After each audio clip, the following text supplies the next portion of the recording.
안녕하세요. 오늘도 사연 살롱을 찾아주셔서 감사합니다. 저는 곧 70을 바라보는 할머니예요. 언제 이렇게 세월이 다 가버렸는지 지나온 인생이 모두 꿈 같기만 하네요. 저는 지방의 소박한 농가에서 자랐어요. 예전에는 다들 지금만큼 부유하게 살지는 못했지만 그렇다고 우리 집이 밥을 굶거나 주변에 손을 벌여야 할 정도는 아니었어요. 어려운 시절이었지만 저희는 나름 시골에서 기반을 잘 잡고 살았답니다. 저희 동네에는 고등학교가 없었어요. 오빠도 고등학교를 저희 지방에 있는 큰 도시로 갔고 저도 고등학교에 가면서 도시로 나갔죠. 오빠와 저는 각각 다른 친척 집에서 신세를 지며 고등학교까지 마쳤고 오빠는 거기서 대학을 갔고 저는 집으로 돌아왔어요. 그때만 해도 시골에서는 딸들을 대학에 보내는 일이 거의 없었거든요. 저도 당연히 집에 가서 농사일을 돕거나 작은 데라도 취직할 생각이었죠. 하지만 엄마는 다르셨어요. 경수가 앞으로는 여자들도 많이 배우고 똑똑해져야 된다. 나는 네가 대학을 못 가더라도 전문적인 기술이라도 배웠으면 좋겠어. 근데 뭘 하면 좋을지도 모르겠고 친구들도 다 취직하거나 결혼했단 말이야. 나만 또 뭘 배우러 낯선 데 가는 게 좀 겁이 나는데. 경호 있는 데에서 찾아보면 되잖아. 여기 있지 말고 뭘 해도 더 넓고 사람 많은 데 가서 해. 엄마는 어릴 때 공부를 굉장히 하고 싶었는데 외할아버지의 반대가 너무 심해서 중학교를 마치고 아빠와 결혼을 하셨대요. 자신의 꿈이 꺾였던 엄마는 제가 꿈이 생겼을 때 그것을 이룰 수 있도록 해주고 싶으셨던 거죠. 저는 밭일해라 집안일해라 성화하는 친구들 엄마와 다른 우리 엄마를 보며 오히려 이게 내 복이라는 생각이 들었고 저는 고민 끝에 오빠와 함께 방을 얻어서 대학 근처 서점에서 일하기로 했어요. 서점에 있다 보니 학생들이나 선생님 또 책을 좋아하는 사람들이 자주 왔죠. 어딘지 저와는 다른 세계에 있는 똑똑한 사람들 같아서 부럽기도 했어요. 그런데 가끔 화려한 차림의 예쁜 아가씨들이 와서 주인 아저씨한테 따로 부탁한 외국 서적들을 사가더라고요. 한 번은 너무 궁금해서 그게 뭔지 슬쩍 봤죠. 그건 일본이나 미국의 유명한 패션 잡지들이었어요. 그 아가씨들은 패션을 공부하는 학생들이었고요. 저는 잡지에 나오는 예쁜 옷이며 액세서리를 보며 마음이 막 두근거리더군요. 저도 그렇게 입고 싶었고 만들어보고 싶었죠. 오빠, 나 하고 싶은 거 찾았어. 나 이렇게 예쁜 옷 만들고 입고 다니고 싶어. 근데 이런 거 배우려면 어떻게 해야 되지? 그래? 어디? 아, 그러고 보니 생각났는데 학교 근처에 양장학원이라는 게 있던데 거기 알아볼래? 대학을 가려고 다시 공부를 하자니 엄두가 안 났기 때문에 저는 양장학원을 가보기로 마음먹었어요. 미싱을 사용하는 법과 바느질의 기초부터 다시 배웠는데 생각보다 제가 참 잘하더라고요. 선생님들도 제가 하는 걸 학생들에게 보여주며 이렇게 따라하라고 할 정도였어요. 저는 패턴을 뜨고 가봉을 하는 것도 꽤 재미있게 공부했어요. 항상 신이 나서 학원에 일찍 나와서 혼자 디자인도 하고 남은 천으로 실습도 해보고 그랬더니 실력이 금방 늘었죠. 그런 저를 눈여겨보고 있던 원장님은 학원이 끝난 후 저를 따로 불렀어요. 경수가 기차역 바로 앞에 번화가에 내 친구가 아는 의상실이 있어. 거기서 똑똑하고 손끝 야문 직원 보내달라고 해서 너 추천했다. 정말요? 감사해요 원장님. 안 그래도 이제 곧 졸업인데 어디에 취직해야 되나 고민이 많았거든요. 일이 많을 때라 처음에는 힘들 수도 있어. 그래도 배우는 건 많을 거야. 네, 원장님 곤란하시지 않게 열심히 할게요. 그렇게 저는 양장학원을 졸업하자마자 취직이 돼서 꿈에 그리던 예쁜 옷들을 만들게 됐죠. 물론 처음부터 제가 생각했던 일을 할 수 있는 건 아니었어요. 하루 종일 옷의 실밥을 잘라내는 일만 거의 한 달을 하고서야 조금씩 다른 일을 시키더라고요. 그래도 좋았어요. 제 힘으로 돈을 벌어서 쓰니까 재미도 있었고요. 오빠 가회비와 부모님이 보내주신 돈만 쓰다가 생활비를 보탤 수 있는 것도 마음이 뿌듯했어요. 오빠는 저희가 있던 지방에서는 제일 좋은 국립대학에 다니고 있어서 그 지역 공부 잘하는 중고생들을 많이 가르쳤죠. 그러다가 오빠가 졸업 후 더 큰 도시의 회사로 가면서 저도 따라가게 됐어요. 이번에는 제가 있던 의상실 사장님이 그곳에 있는 의상실을 소개해 주셨어요. 거기가 서울에 있는 의상실들 빼고는 제일 큰 데야.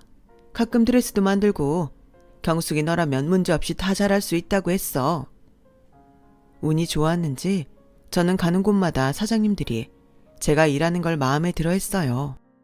아무리 일을 잘한다고 해도 마음이 안 맞으면 싫을 수도 있는데 말이죠.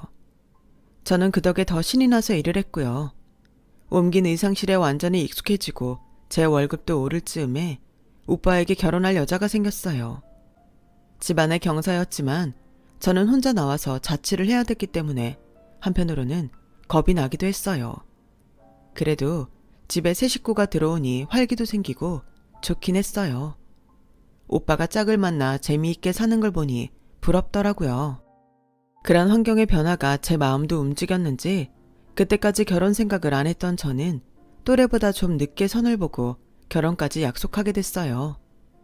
의상실 사장님이 단골 손님을 통해서 소개해준 사람인데 말이 없고 성실한 면이 마음에 들더라고요.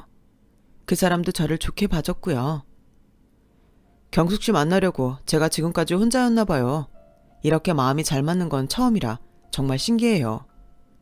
라는 남자의 말처럼 정말 우리는 취미도 비슷하고 좋아하는 것도 같았어요. 남편은 건설회사에 다니고 있었어요. 그래서 저희가 결혼을 하고 1년이 좀 안 돼서 해외로 장기 출장을 가게 됐어요. 출장은 더 나중에 갈 줄 알았는데 회사 사정이 급하게 돌아가는 바람에 생각보다 빨라졌네. 어떡하지?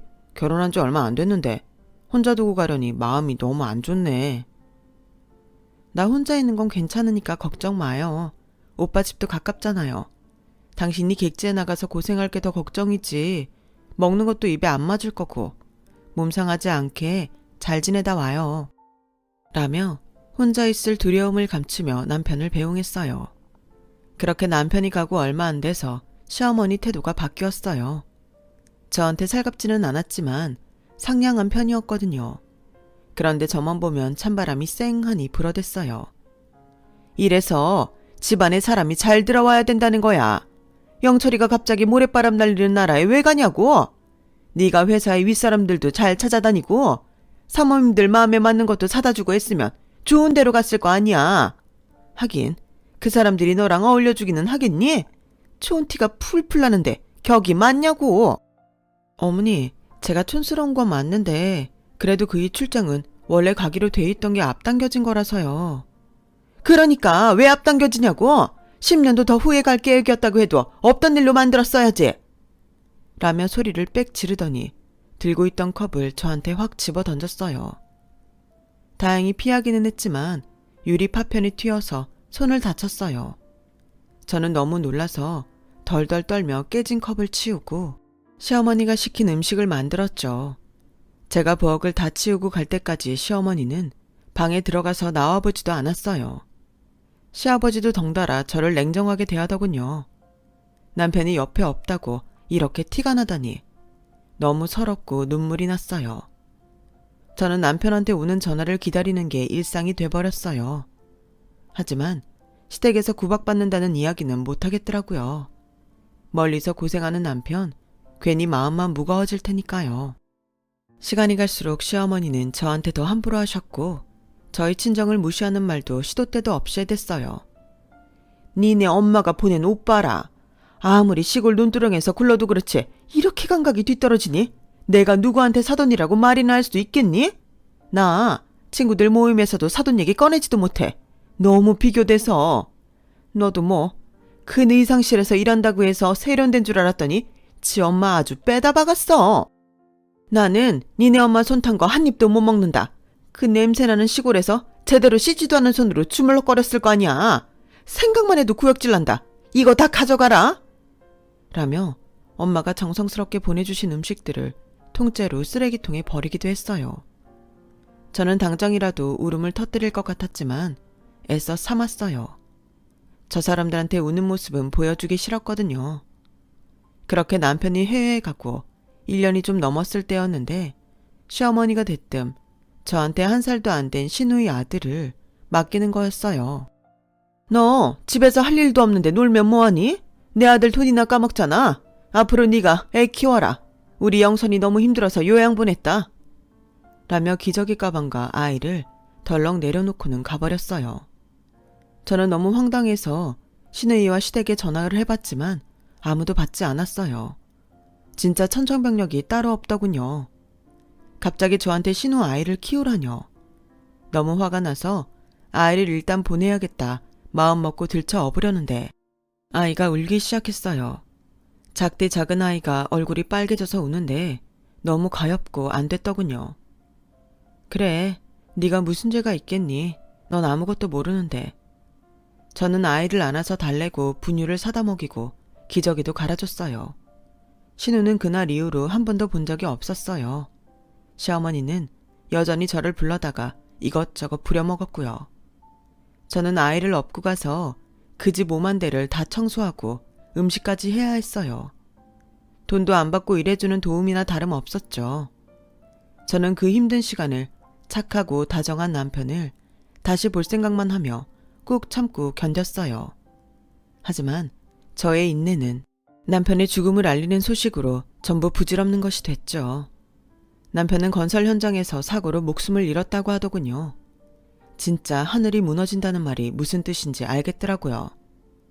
남편 유해가 오고 장례식을 치르는 동안 저는 시댁 식구들이 하는 모진 말들을 수도 없이 들어야 했어요. 이게 다 너 때문이다.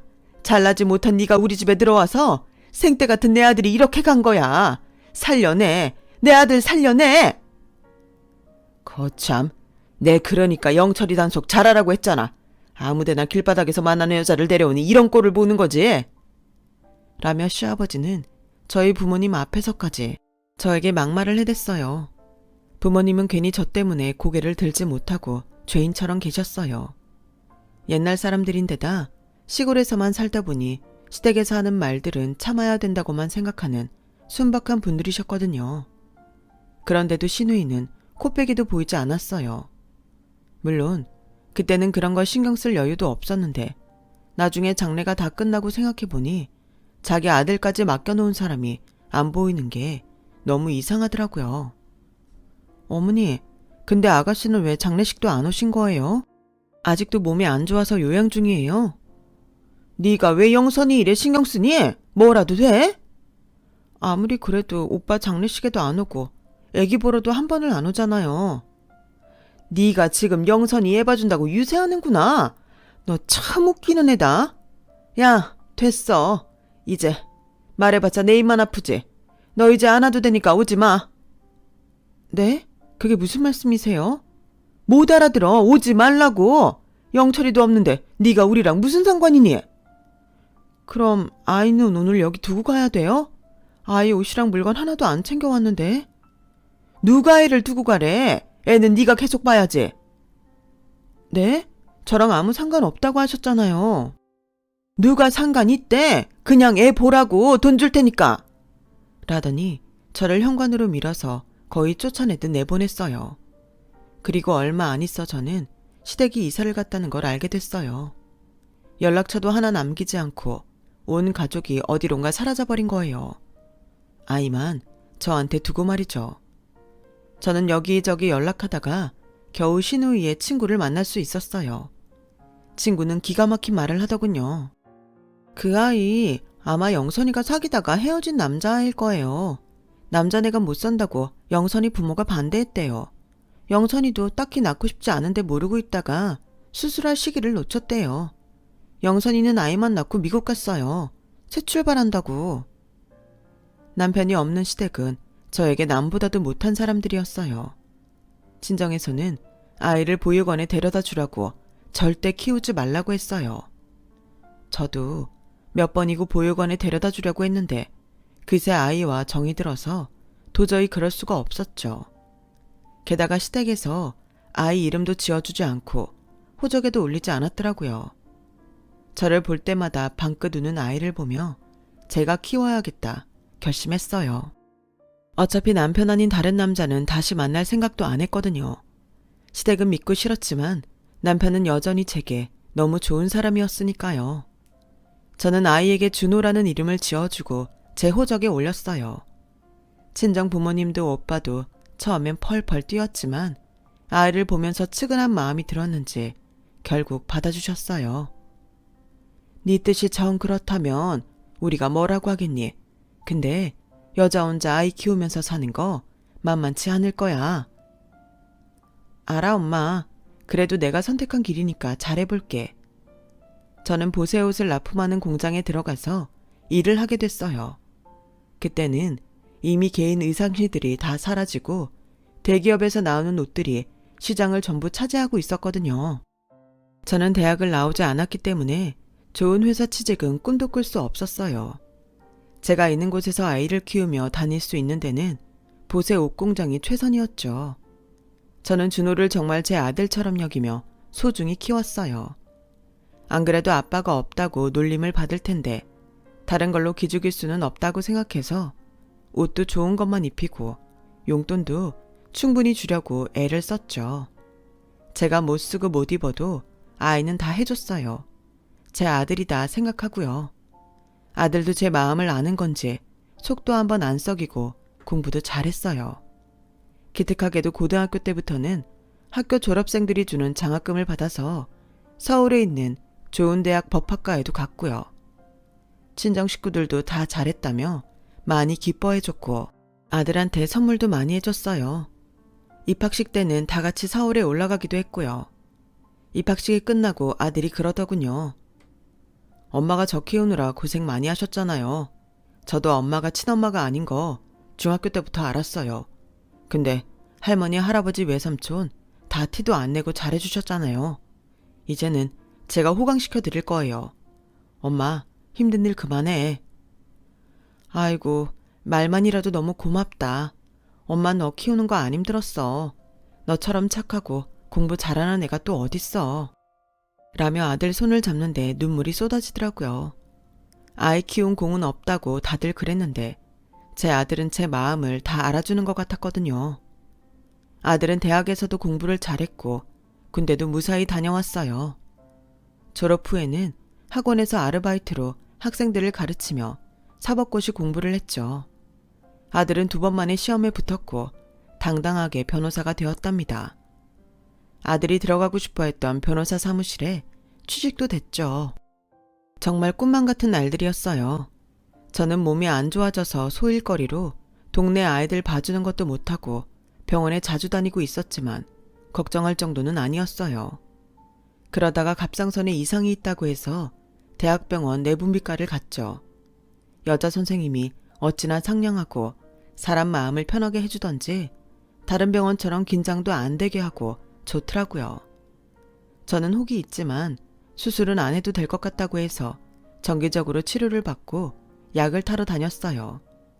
그런데 글쎄 아들 녀석이 가끔 저를 데려다 주러 왔다 갔다 하다가 그 의사 선생하고 사귀게 됐지 뭐예요. 결국 둘은 결혼을 약속한 사이가 됐어요. 저는 여자 집안에서 우리 집에 별 볼 일 없다고 반대하면 어쩌나 했는데 너무 좋으신 분들이라 걱정한 제가 바보처럼 느껴질 정도였어요. 정식으로 상견례 날짜를 잡고 준비를 할 때인데 갑자기 어떤 여자가 절 찾아왔어요. 바로 전에 아들을 놓고 미국 갔다던 신우이였어요. 내 아들 찾으러 왔어요. 이제 엄마인 척 그만하고 내 아들 내놔요. 저는 변하지 않은 그 집 식구들의 거만한 말투에 치가 떨렸어요. 1살도 안 된 갓난 아기를 떼어놓고 가서 지금까지 단 한 번 연락한 적도 없으면서 무슨 염치로 그런 말을 해요? 내 아들 내놓으라고요? 준호는 내 아들이에요. 키웠다고 자기 아들이에요? 낳은 건 엄연히 나라고요. 친엄마가 자기 아들 찾겠다는데 그걸 가로막으면 안 되죠. 천년이잖아요. 저는 할 말을 잃었어요. 이제 와서 다 키운 아들 빼앗기는 기분에 마음이 너무 아팠죠. 그러면서 집에 멋대로 쳐들어오더니 애를 싸구려로 막 키웠다느니 없는 집에서 자기 아들 고생시켰다느니 할 말 못할 말 막 하더군요. 그런 거 보니 시어머니하고 똑같더라고요. 시부모는 이제 돌아가셨을 테니 죽은 사람들 흉보지는 말자 하고 입을 닫았죠. 신우이는 기어이 아들이 다니는 변호사 사무실 주소와 전화번호를 알아냈어요. 먼저 전화를 했는데 아들과 통화가 안 되니까 직접 찾아간다고 나가더군요. 마음 같아서는 못 가게 하고 싶었지만 아들을 생각하면 또 그건 아닌 것 같았어요. 그래도 자기 친엄마인데 만나고 싶지 않겠어요? 저는 아들한테 전화도 못 해보고 혼자 속만 태웠어요. 그러다가 상견례 날이 되었어요. 신우이는 자기가 나가겠다고 저더러 오지 말라고 하더군요. 당연히 친엄마가 나가야 되는 자리 아니에요? 나 그날도 준호 만나서 이야기 많이 했어요. 그러니까 이제 우리 사이에 그만 끼어들어요. 저는 마음이 너무 서글퍼졌어요. 아들은 저한테 그런 말도 전혀 없었고 어제는 전화로 상견례 때 보자고 했거든요. 그새 마음이 변했나 싶어서 섭섭함에 눈물이 났죠. 그렇게 30분쯤 혼자 거실에 앉아 넋을 놓고 있는데 아들이 들어오더군요. 엄마, 여기서 뭐 하고 있어? 이러다 늦겠다. 얼른 가자. 어? 너 왜 여기로 왔어? 회사 끝나고 바로 가지 않고. 엄마 편하게 모시려고 왔지. 가자. 옷도 다 입고 화장도 다 했네. 근데 준호야, 너 친엄마가 가기로 했잖아. 그게 무슨 소리야. 아니야. 엄마가 가야지. 라며 아들은 제 말에 어리둥절한 표정을 짓더군요. 저도 무슨 영문인지 몰라서 아들 차를 타고 상견례장에 갔죠. 그랬더니 호텔 레스토랑 입구에 신우이가 서 있다가 아들을 보더니 활짝 웃으며 다가오는 거예요. 아들, 엄마가 온다고 했잖아. 많이 기다렸는데? 하더니 저를 보며 표정이 찜찜해지더라고요. 아들, 저 사람은 왜 데리고 왔어? 우리 아들이 너무 착하고 여려서 정을 못 버려서 그렇지. 근데 그렇게 약하면 큰일 못한다. 끊어버릴 건 얼른 끊어야지. 끊어야죠. 그러니까 돌아가세요. 제 앞에 다시는 나타나지 마시고요. 아들은 정말 칼 같고 단호한 태도로 신우이에게 똑똑히 말했어요. 저는 아들이 그렇게 무섭게 말하는 걸 그날 처음 봤어요. 신우는 당황해서 얼굴이 빨개지더군요. 무슨 소리야 아들. 이제 엄마가 왔으니까 엄마랑 살아야지. 그동안 갖지 못한 세월 이제부터라도 채워나가야 되잖아.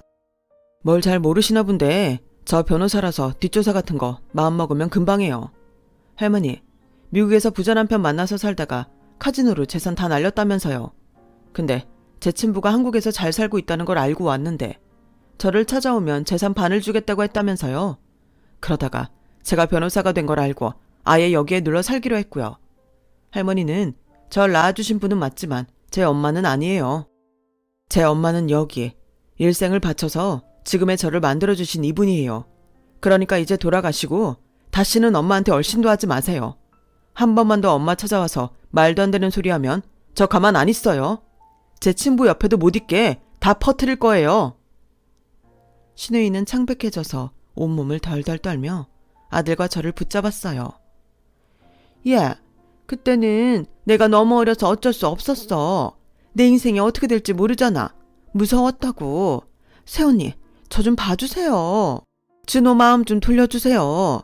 내가 평생 잘 모실게요. 네? 이러지 마세요. 엄마한테 쓸데없는 소리도 하지 말랬죠? 아들은 신우이의 손을 냉정하게 뿌리치더니 직원을 불러서 신우이를 밖으로 내보내달라고 정중히 요청했어요. 미안해. 내가 잘못했어. 새언니, 저 좀 한 번만 살려주세요. 라며 신우는 직원의 손에 끌려나가면서 계속 소리쳤어요. 체면을 그렇게 중요하게 생각하던 사람이 저러는 걸 보면 정말 급하긴 했나 보더라고요. 아들은 제 손을 꼭 잡아주었어요. 엄마, 나는 지금까지 날 찾지도 않았던 아버지도 필요 없고 친엄마도 필요 없어. 엄마가 내 친엄마야. 그러니까 저런 말에 흔들리지 마. 알았다, 우리 아들. 고마워. 저는 쏟아지는 눈물을 훔치며 아들의 손을 잡고 레스토랑으로 들어갔어요. 신우는 저를 찾아와 몇 번이고 자기가 갈 곳이 없다며 살려달라고 하더군요. 저는 아들을 생각해서 돈을 좀 줘서 어디든 있을 곳을 찾아보라며 보냈어요. 신우는 돈 봉투를 가만히 보더니 말없이 집을 나갔고 다시는 오지 않았어요. 그렇게 된 지 벌써 10년이 다 되어 가네요. 신우는 지방 어디에서 살고 있다는 소식을 들었어요. 저는 아들 부부와 가까운 데로 이사를 와서 살고 있답니다. 요즘은 손주 녀석들 봐주는 재미에 시간이 가는 줄 모르고 있어요. 지금까지는 아이들을 사돈 어른들이 봐주셨으니 이제는 제가 봐줘야죠. 제 이야기는 여기까지예요. 들어주신 모든 분들 늘 행복하시고 건강하고 좋은 일만 많이 생기세요. 분명 그럴 거예요. 감사합니다. 여러분, 사연 댓글에 응원과 현명한 조언 부탁드려요. 좋아요와 구독은 저에게 큰 힘이 됩니다. 오늘도 좋은 일 가득하세요.